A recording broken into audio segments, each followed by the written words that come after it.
MulaBaby. How you feeling? We're here. It's lit. Feeling good. You're here. You know what? I'm not gonna lie to you. You let me know if I'm completely off here, all right? When I know when I'm at work and someone says, "How you doing?" and I say I'm here, that's usually not a good sign. Is that a bad sign right now? No. I'm good. I'm feeling good. It's not a bad thing at all. No. All right, cool. All positive vibes. Positive vibes, man. For sure. So you are from Modesto. Yes, sir. Well, I clarified that off. I keep saying Merced. Born and raised. I keep running into you in Merced. Yeah. I want to get into this later, but for the audience is like, tell me, how is it you got onto the music scene in Merced? Merced, definitely probably because of Slow Burn. Okay. They done brought me out there a few times. Okay, Slow Burn crew brought you out to Merced. For sure. How'd you meet them? G-Spot. G-Spot. Yeah, performing at the G-Spot. I think that was my first time seeing you too, was at the G-Spot. Yes, sir. April 2025. Yes, sir. By the time this comes out, it's going to be 2026. So yeah, it was earlier this year. All right, so what I like to do on the show is I like to walk everyone through your life up until this point, right? So we're talking, you said you're a 98 baby. Yes, sir. Right? So from 98 to 2025, the journey of MulaBaby. So you're born and raised in Modesto. Yeah. What was that like for you? Pretty regular. I don't know. I feel like I lived a regular life, nothing too crazy. I've been in that house that I live at since I was like 3. Really? Yeah, we're still there. Okay. Yeah, in the north side of Modesto. I don't know. I've just been there my whole life. Hey, there's nothing wrong with that. You know what I'm saying? There's a lot to be appreciated by. You know, I moved around a lot when I was young. Didn't really stay in any one house. When my parents got divorced, my dad stayed in San Jose, and my mom and I, we moved around a lot in Tracy, out in the 209, right? Okay. So I could respect when you said you've been in the same house since you were 3 years old. Do you ever run into stories, I guess like mine, where you hear like someone's been moving around a lot? You're like, what is that like? Or is that not something that like crosses your mind? No, I think about it for sure. It's different. Like, I know I have a close family member. He's my uncle, but he's like 2 months younger than me. Oh, okay. He kind of moved around a lot. Like, he was in Ceres to Madera to like Empire, like back and forth all around. Got you. But still in the Central Valley, it sounds like. Yeah, for sure. For sure. So being in the same house since you were 3 years old must mean that you... What did you say? I said roughly around there. I don't know if it's like 3 exactly, but... That's all good. Sure, but yeah, I was little. Yeah, so you must have had this... I want to say the same friends since you've grown up. Yeah. Right? Is that the case or not? I think, yeah. I got a couple of them. I think the oldest friend I've had is from 4th grade. 4th grade. 4th grade, yeah. Damn. Elementary for sure. Okay. And do you mind sharing where you went to elementary school at? I went to 3 different elementary schools. So I started off at Stanford, and then after that I went to Garrison. Okay.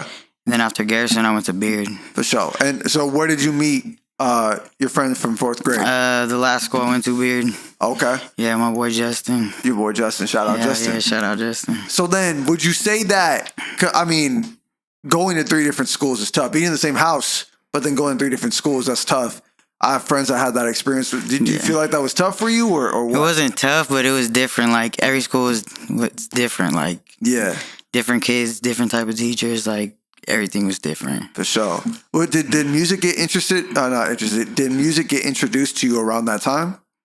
Probably like the end of elementary, like 6th grade, more growing up. Yeah, but music's always been a part of my life. Like, my mom was big on music. She always played music, always doing something with music. They dance. They're Puerto Rican. Like, they're playing, you know.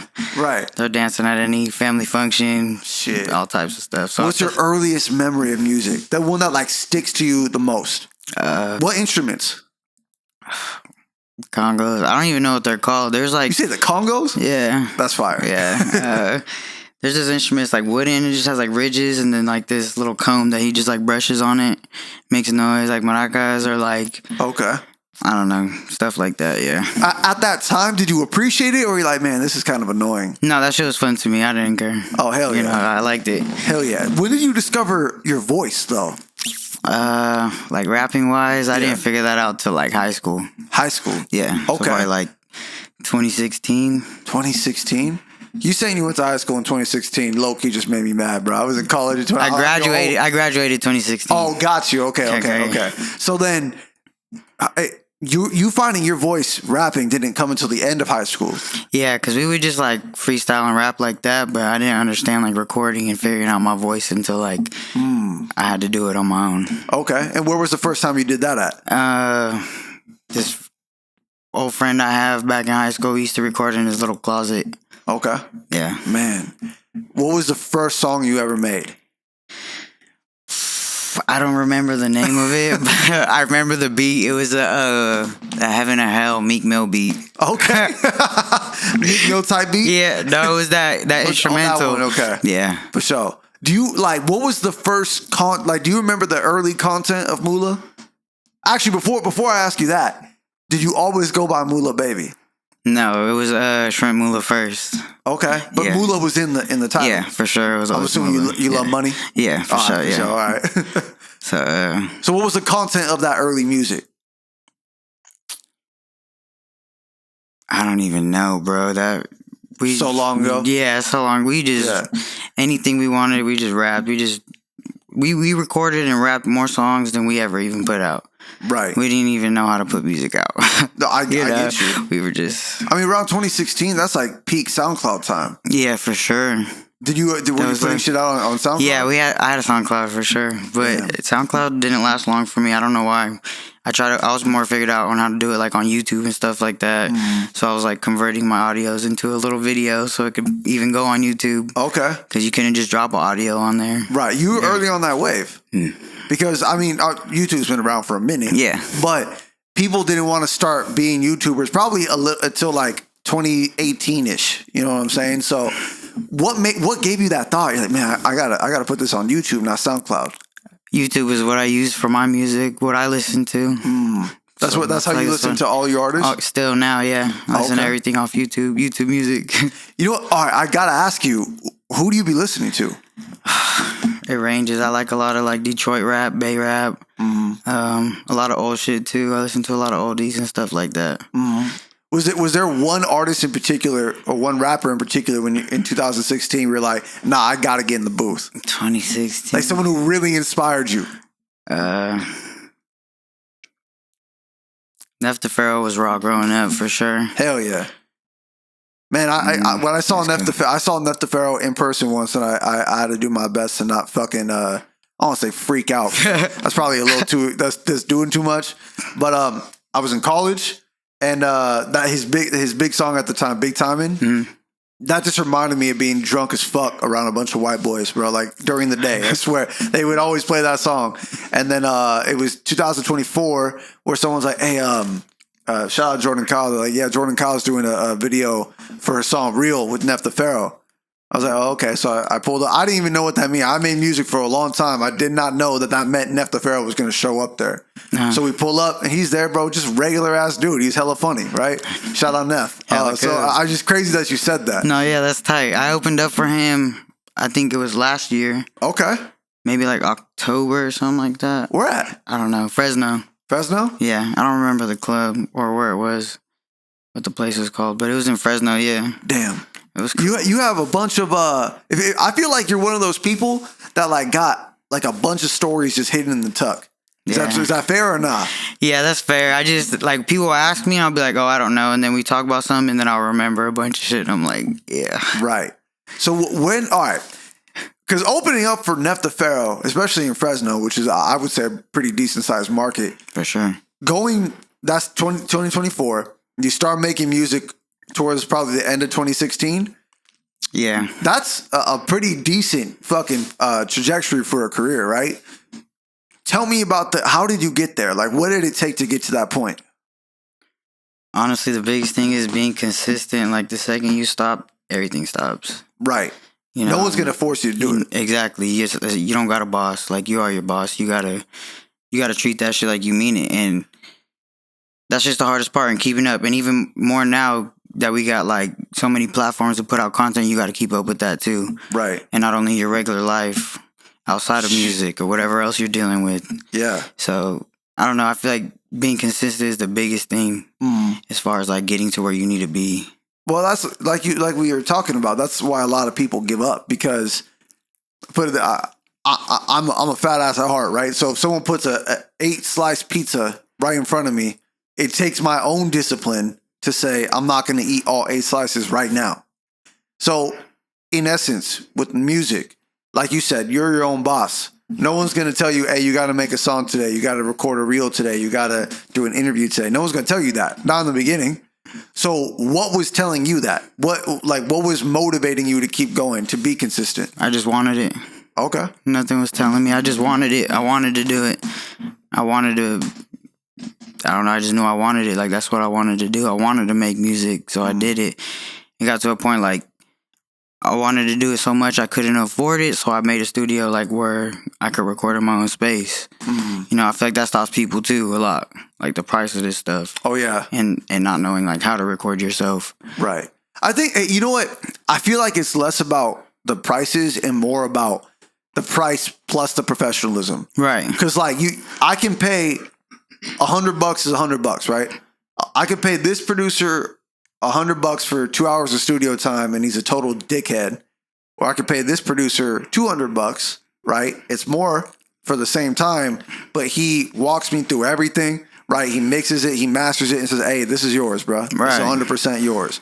It's like, okay, yeah, this was $200, but it was a great experience, and I could tell this person cares about me. Facts. You know what I'm saying? Versus someone money hungry, just, oh, you got to come back and pay for this too and this too. I was like, all right. Exactly. And most people run into that first example. For sure, but it got to motivate you to do it on your own.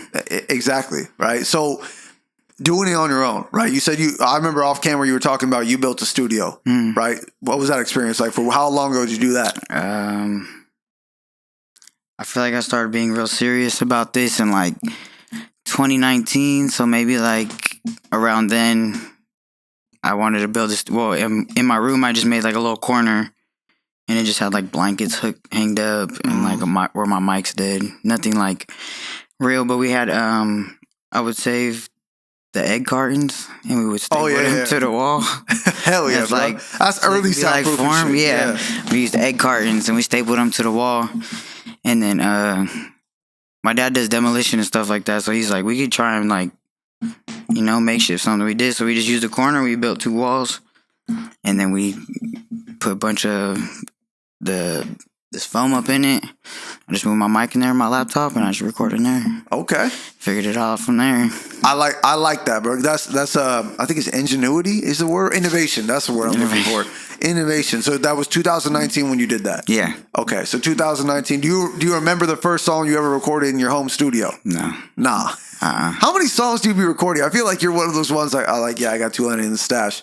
Yeah, I got a lot of songs. Some of them like I just forget about and don't do, or I just grow out of it and I don't really care about them, or not care, but I just don't want to drop it no more. Oh shit! With that many songs, is it hard to remember your lyrics? Like if you're performing them?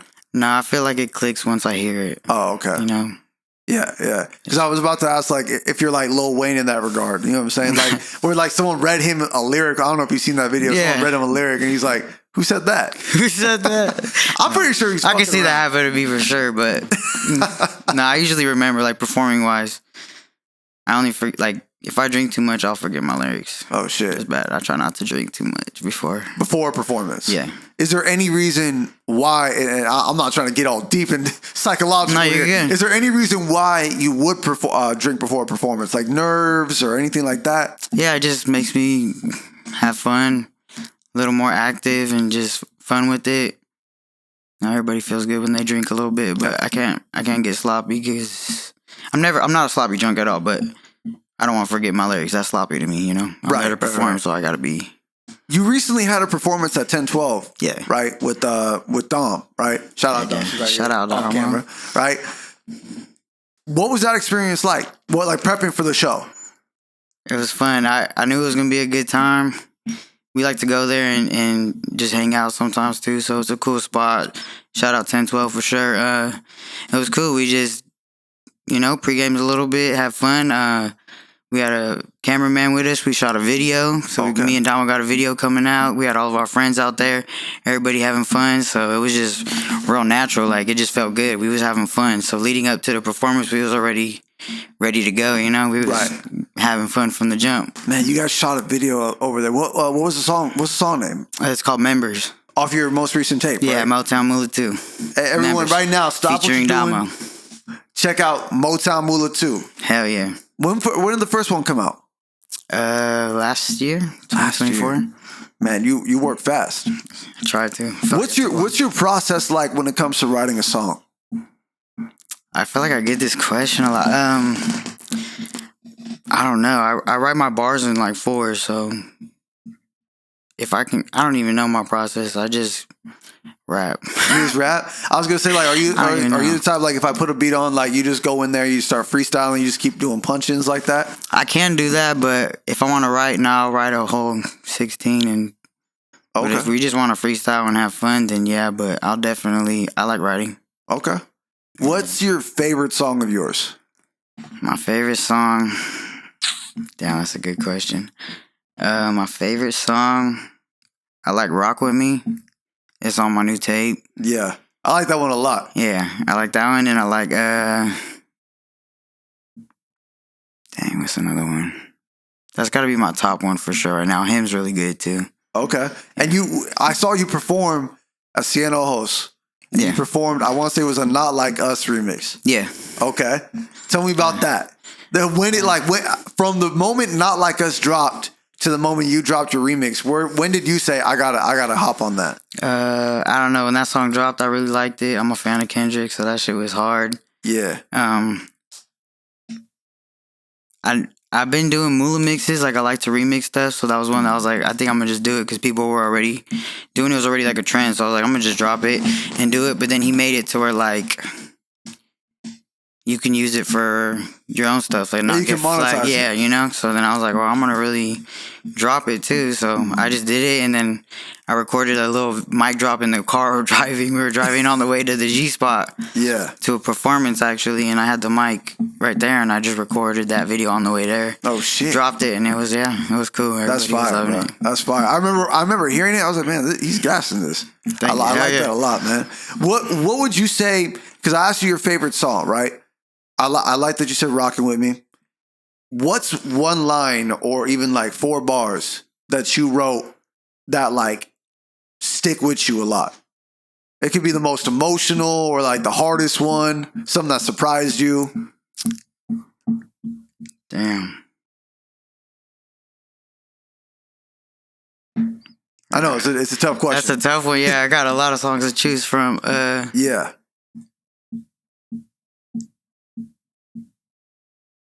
I don't know why, but this one and Him always sticks out with me when I come in on my second verse. I'm like, winning and balling. I should be sponsored by Spalding. All right. I don't know, man. And it doesn't really mean shit, but like it sticks in my head. Yeah, all day. I love that bar. I was gonna say, like, in the flow of the song. Like, it probably, like, hits something close to either your heart or your head, bro. Yeah, for sure, yeah. That's facts, yeah. What kind of music, all right, put yourself outside of your shoes for this question. Okay. If I'm discovering MulaBaby for the first time, what could I expect, like, music-wise? Like, we know you rap, but, like, are you, like, a fast rapper, or are you, like, what would someone expect? I feel like I could rap fast if I want to, but I don't feel like my rap is fast. I feel like I was just using that as an example. No, yeah, for sure. I feel like I make I don't know. I make money music. I make chill, play or relax music. Like, there we go. Yeah, I don't do a whole lot of yelling or rapping fast, but right. So you make music. Do you have like a specific? I know you say like you just rap, like that's what you do. Do you have like I don't want to say specific audience in mind, but when you say you make money music, to me it's like that sentence comes across to me like I make music for hustlers, right? Would you say that's your audience right there? Yeah, I can say that, but I feel like everybody should be getting money. So pardon the interruption, the sponsored interruption. Just kidding. All right, I wish it was sponsored. It's funny. We're kind of moving the topic along. We were literally just talking right now off camera about interviewing and stuff. I like to feel like, I don't want to say I like to feel like, I'm an artist first. So like I've been making music for 16 years. I didn't start podcasting until the pandemic, which fucking damn near everybody and their mom picked up a microphone and said, I could talk for a living. Right. And I feel like I don't see a lot, and this is where I'm looking for your opinion. I feel like I don't see a lot of podcasts in the 209 in particular. The ones that I do see, I feel like they're not getting the love that they deserve, you know? And when I say the love that they deserve, I feel like us as artists, maybe not us in particular, but like the bigger mainstream artists, they're like, okay, what platform can give me the most views as opposed to who can I connect with the most? Facts, what do you think? Yeah, I agree with that. It's, I don't know, people want to aim big, you know? Yeah. And I guess I can't fault people for trying to aim big. Right, facts. But you should utilize, you know, the people around you or the people that are trying to grow around you too, because it can benefit you for sure. Yeah. I think the social media game, and you let me know what you feel about this, because this is where I want to go into next, content. I feel like the social media game really ruined what was special about music releases in the first place. Right. Right. And I'll tell you what I mean by that. Back in the day, like I'm talking like mid 2000s to early 2010s, someone would drop something, but before they dropped something, they always had music videos that would be on MTV, and it was like the only thing that day, and they would play it every week, right? So it's not like Netflix in the sense of I can binge a whole series in 1 week, you know? Because when you have something like that, it's actually, you don't appreciate it as much. Yeah. You know what I'm saying? It's accessible all the time. Exactly. And back then, someone would drop a CD, it's like, bro, I don't know when I'm going to get this artist's music again. Yeah. You know what I'm saying? So my question for you, one, how do you feel about the current space of music? And like, I'm not talking about the quality of it, but just more so like how people discover music. And then my second question to that is, how do you fit into this environment? Usually whenever I drop something, or like, I always try to like, I don't know, it has to come with some type of content. Right. Or something to like promote it, because I've done it 100 times, just dropping a song and be like, listen to this. Yeah. No one fucking listens to it. You know, so it has to have some type of like something to make people engage. Like you said, like they used to like pick a specific time for this to be dropped, and you can only see it at that specific time. It makes like anticipate, like people are waiting for that. So you gotta give them something like they can wait on, or like make them feel like, oh wait, I do want to hear this. Give them like a little snippet, or right. But it's got to be entertaining. It has to catch their eye. It can't just be the audio and the picture of your song.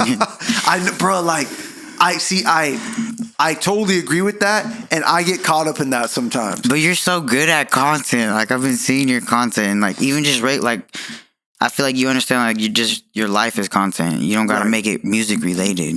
A lot of the content I make, I stick to music related stuff because I'm used to that. Oh, I see. But I want to reach and do like different content, like skits or like stuff like that. The skits are, I feel like it's almost like warming up before you like go and play a game. You ever play a sport? Yeah. Yeah, so it's like warm up before actually going on to the court, right?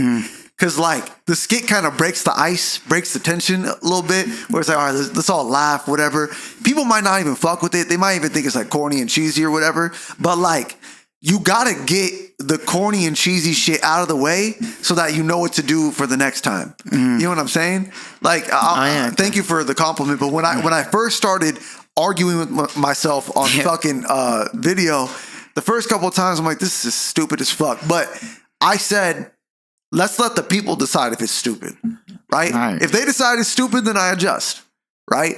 But I agree with you that you do have to have some content tied to the music.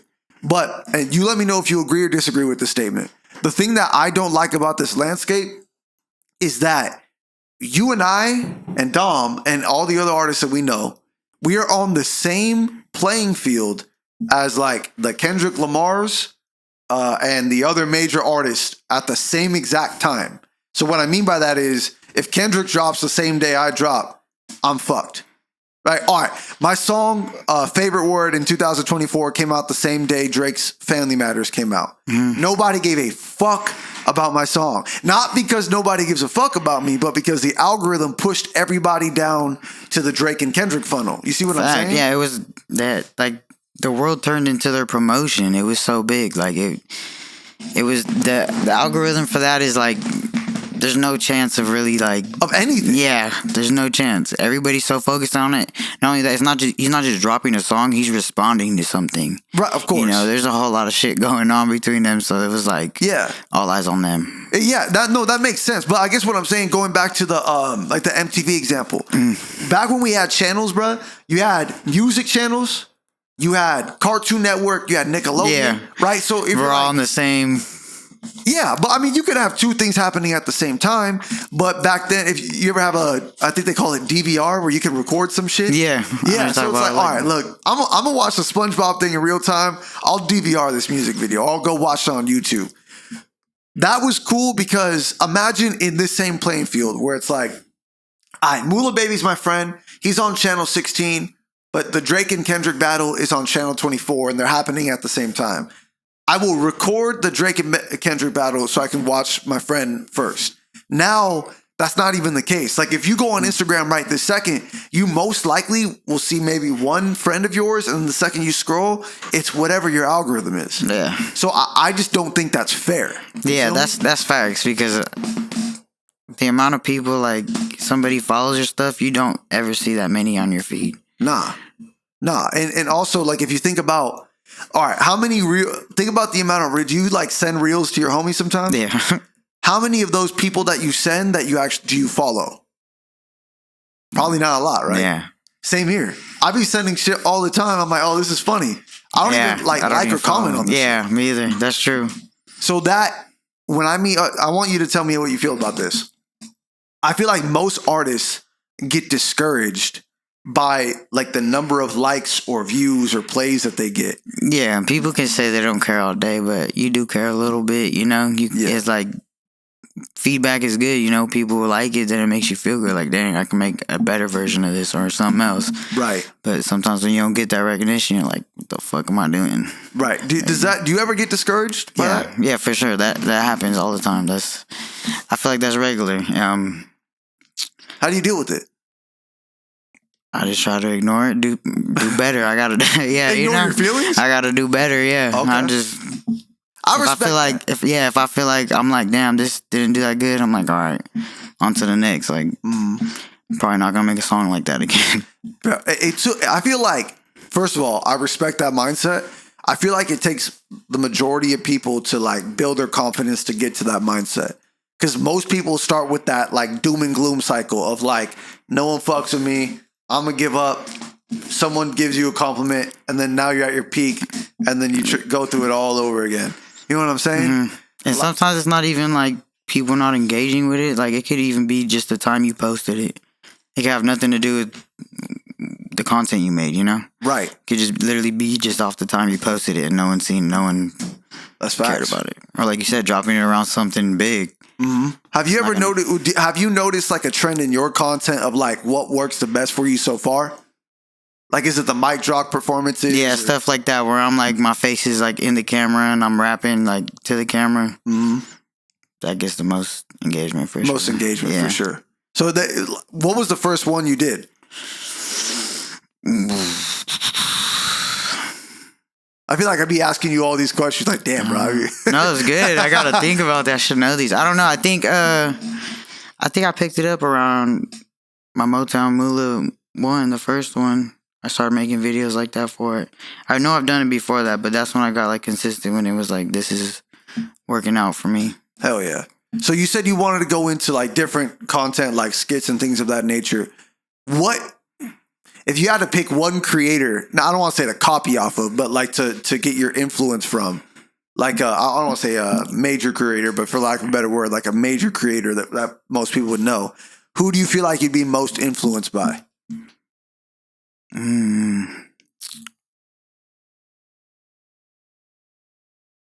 don't know.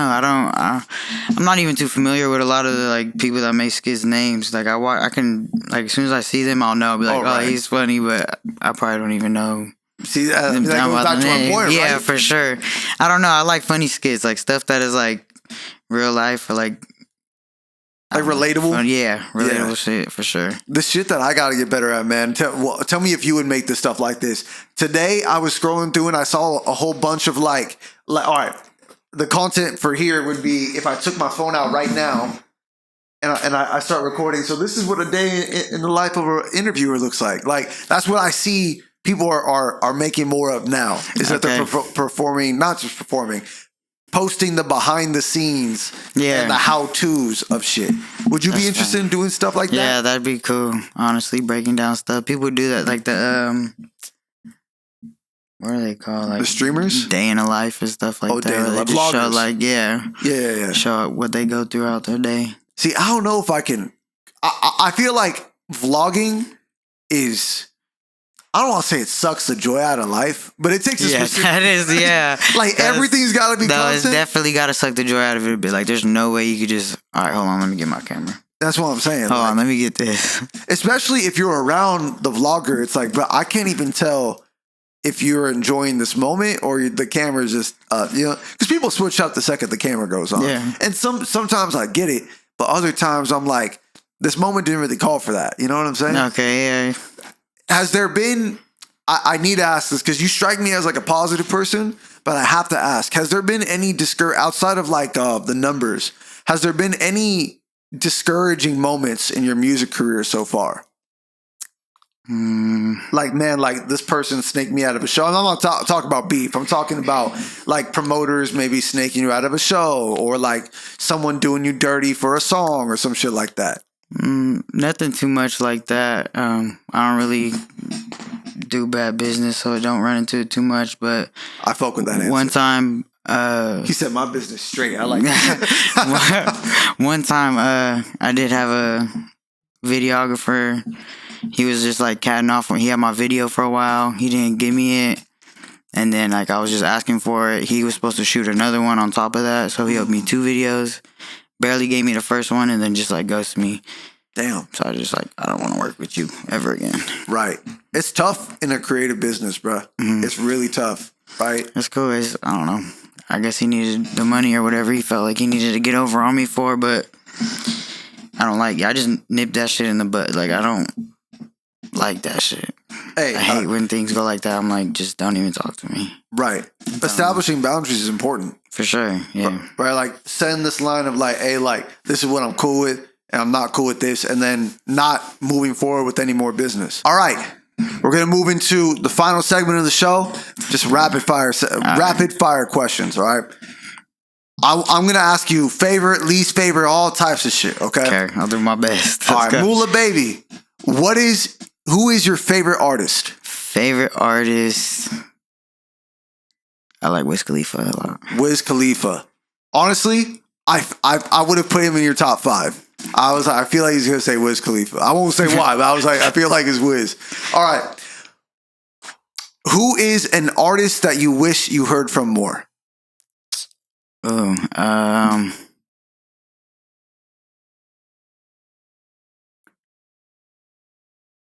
that's a good question. An artist I wish I heard from more. Honestly, I might say Wiz Khalifa again. I mean, I feel like he drops a lot and people don't see it. Right. I keep up with him a lot, but I could say Wiz Khalifa. Like there was a time period where he wasn't like. Yeah, for sure. He took a break. I mean, shit. You get a song like "See You Again." Yeah, you could your life. You could take some time off. Yeah. Okay. All right. No, I don't got a specific one. No worries. What is your least favorite food? Seafood. Seafood? Unpopular opinion. Everyone's gonna hate me. Wait, you don't like sushi or none of that? I'm not gonna sit here like I'm the fucking biggest sushi fan. Yeah. I just started liking sushi like when I met my wife. I don't like seafood like that. I like calamari and that's it. Okay. Calamari is cool. Calamari is cool. I don't know. What's your favorite food? I like pho or like barbecue food. Okay. What's your secret talent?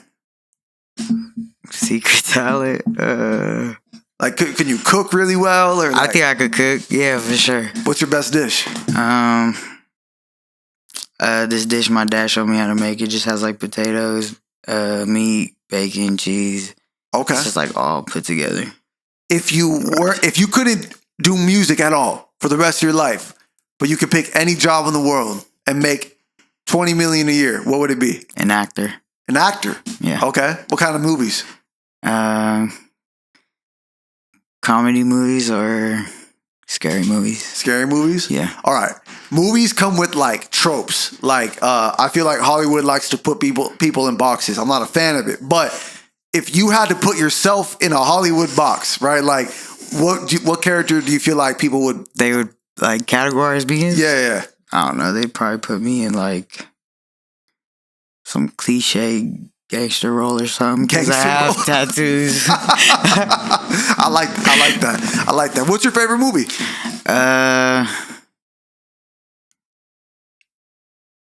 Damn. I don't know my favorite movie. How about this? What's a movie that really disappointed you? You thought it was going to be good, like, oh, this shit was ass. That new movie, Him. That shit was whack. Oh, bro, the one that was produced by Jordan Peele? Bro, I think so. What'd you say? I think so, yeah. Damn, bro. He made Get Out, and then people have just been trashing his movies ever since. I didn't like him. That movie was terrible. I don't think. Oh, you don't like him as in the movie, not Jordan Peele. No, like the movie, yeah. Oh, got you. Oh, no, okay. I got nothing against it. That movie was not it. I didn't like it. Did you watch it? No, I haven't. Don't. I mean, you can if you want to, but if you could give me, without spoiling it, why was it disappointing? It was just random and weird. Like maybe I wasn't understanding. That's why, but I don't know. A lot of it seemed pointless to be in the movie. Got you. What's something that a lot of people outside of the seafood stuff? What's something a lot of people like that you don't like? That seafood would have been a good answer. I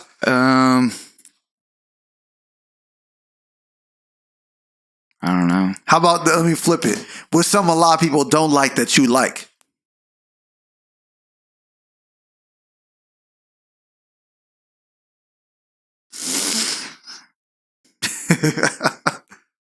Bro, I got these. Yeah, I was like, damn, these are good questions. I don't know. Damn. I like pho a lot, so I feel like people got to be in the mood to eat that. I could eat that in 100-degree weather. In 100-degree weather? Yeah. I'm not going to lie. I think I've had pho once. It's delicious. Yeah, people don't eat that much, but I could eat it every day if I wanted to. Every day. People always say, like, oh, it's too hot to eat in the summer, but doesn't your food get served hot? Shit. If you could wake up as one person tomorrow for one day, right? Who would it be? Me. Hell yeah, I like that answer. I got asked a question the other day, like, if you could do like a date any celebrity, who would it be? I just said myself, like, instantly. Can't get in trouble with my wife, bro. They're trying to get me jammed up. All right. Just try to get you. If you could collaborate with any artist that you haven't named on this interview so far, who would it be?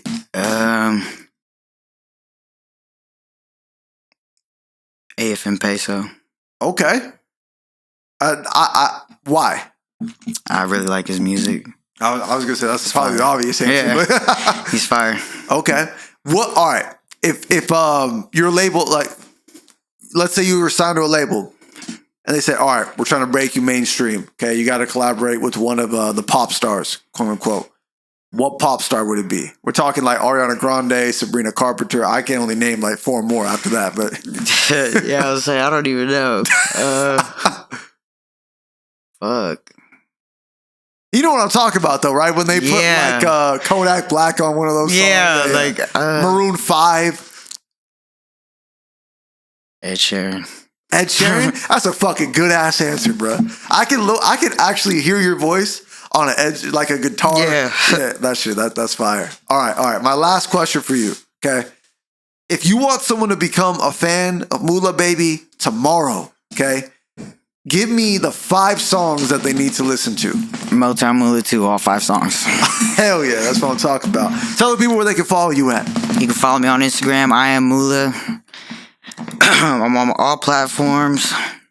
I don't got a Twitter. I just made a Facebook, so go follow me on there too. I am Mula. Okay. Yeah. Hell yeah. I really appreciate you coming through to the show. Thank you for having me. It's a pleasure. Of course. If you guys are listening right now, check out Motown Mula 2. Hell yeah. All right.